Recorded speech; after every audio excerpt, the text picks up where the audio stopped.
Yun, mapagpalang araw mga lods. Pasilip naman natin yung isa sa mutya natin ng trabungko ng ahas. Ito po ay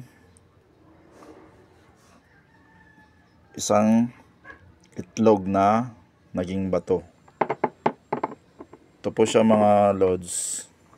Pag iniilawan mo siya, malakas siya humigop ng ng ilaw, ang enerhiya. Magaling din po ito sa panggamot. Ibabad lang sa tubig at makakagamot na po ito. At napakaswerte po kayo pag meron kayong tangan ito. Lalo na po ngayon, Year of the Snake 2025. Ito po ay, ayan po, kung mapapansin nyo, may ahas po na naka siya, nasa loob siya. Makikita nyo po ito pag inilawan natin, flashlightan natin. Kuha ka nga doon ng flashlight. Pakita natin yung kagandahan nito. Yung flashlight doon sa Pag napa-flashlightan siya mga lods, napakaganda. Makikita mo yung enerhiya niya at lakas at mga kakaiba.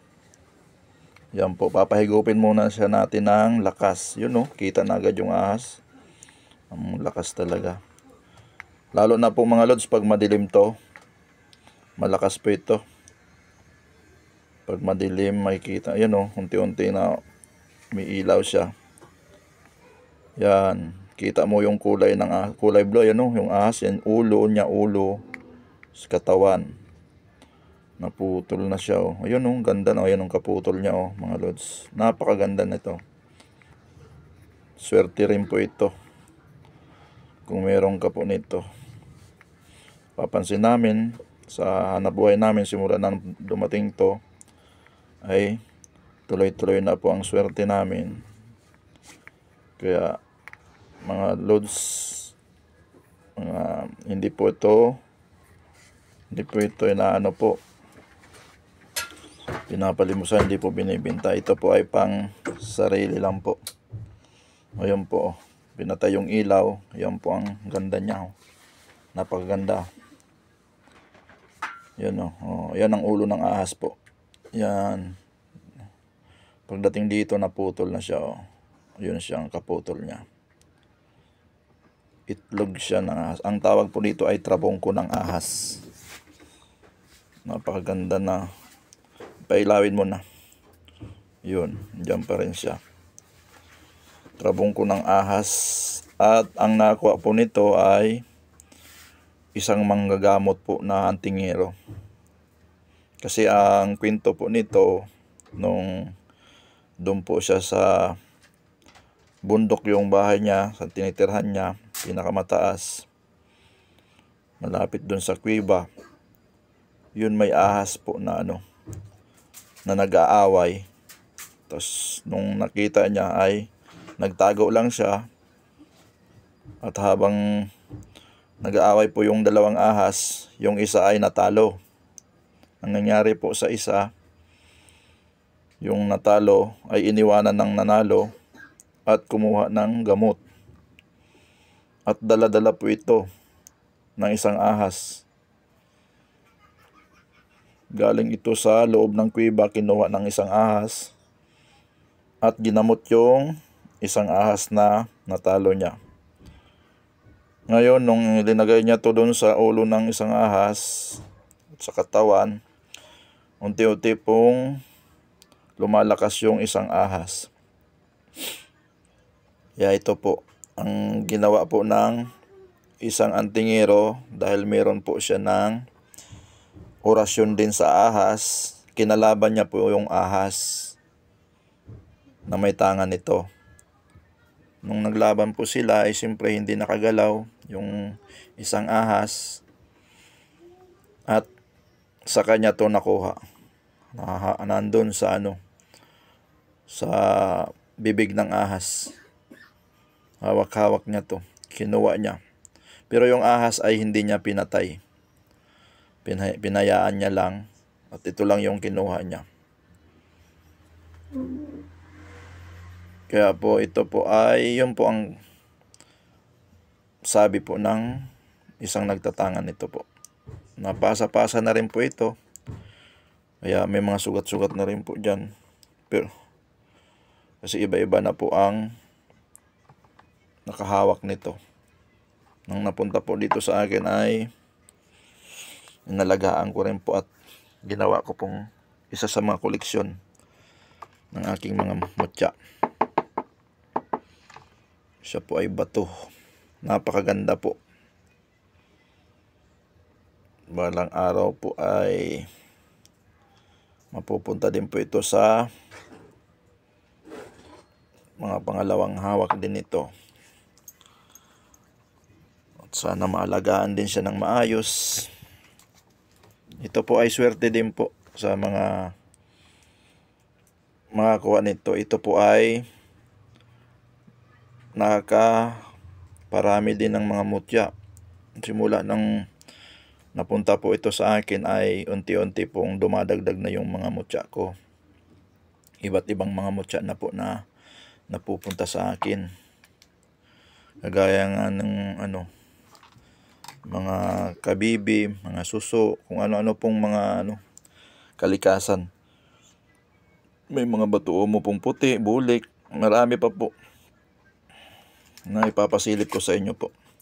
Kaya lagi lang po nyo abangan yung video at paki-follow and share para po marami pa tayong mapasilip na mga video sa inyo ng mga kakaiba po. Mutya ng mga tikbalang. Nasan hawak din po natin. Yung iba po na mutya ko na halos 3-4, minsan may 5. Yun po, pinapamahagi ko na rin po. Yung iba po, may gustong bumili. Pero kadalasan po ay pinapa-swap na lang namin.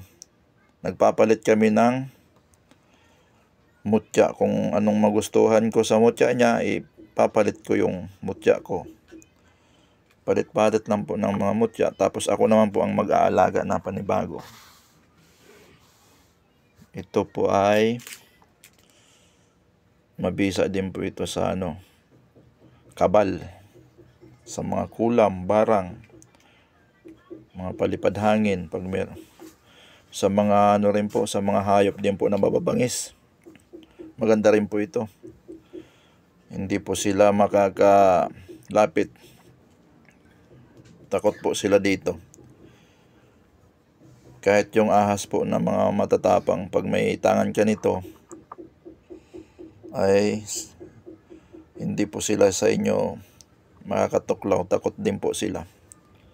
Napakainam na gamit. Napakaganda. Para ring magic. Bihira lang po may ganito po.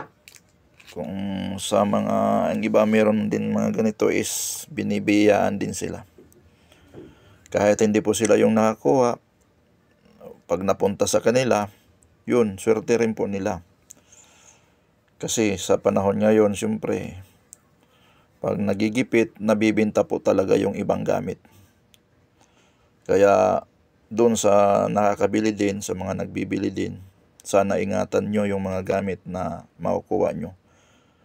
Lalo na po pag mga ganitong klase, mga legit. Marami na po kasi sa panahon ngayon na namumulot ng mga bato na hindi naman po yung iba talaga totally legit na mutya. Maliban na lang po sa mga marunong magtingin, yung may third eye talaga, makikita po yun.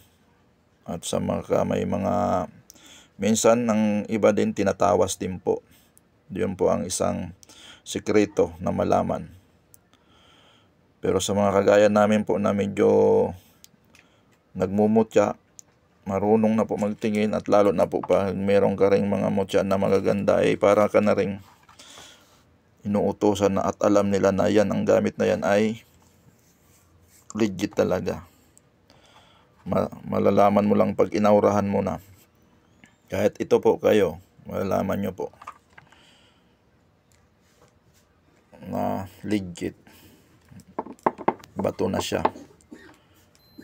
Itlog. Kaya lagi po kayo tingin-tingin po sa mga i-upload ko pa po na video. Marami pa po itong mga mutya na ipapasilip ko po sa inyo. Sana po sa mga naniniwala po, pa-share po at papalo na rin po sa pa-subscribe na rin po. At para tuloy-tuloy po makikita nyo po ang mga upload ko na video para sa mga mutya, sa mga mahilig at mga naniniwala po. Sa mga hindi po naniniwala, pwede naman po kayo magtingin lang po. Tingnan nyo po kung ano po ang mga matutunan nyo, o pwede naman po kayo mag-skip. Hindi naman po ito pinipilit sa mga, kailangan lang po ito talaga sa mga tao naniniwala. Dahil sa panahon ngayon, marami na pong mga loko-loko, manluloko, or mapagsamantala. Pero pag mayroon kang mutya, may tangan ka, ay hindi po kayo basta-basta nila mauutakan o magagawa ng masama. Yun lang po. Maraming salamat po. God bless you more and thank you. Hanggang dito na lang po muna. Diyos mabalos.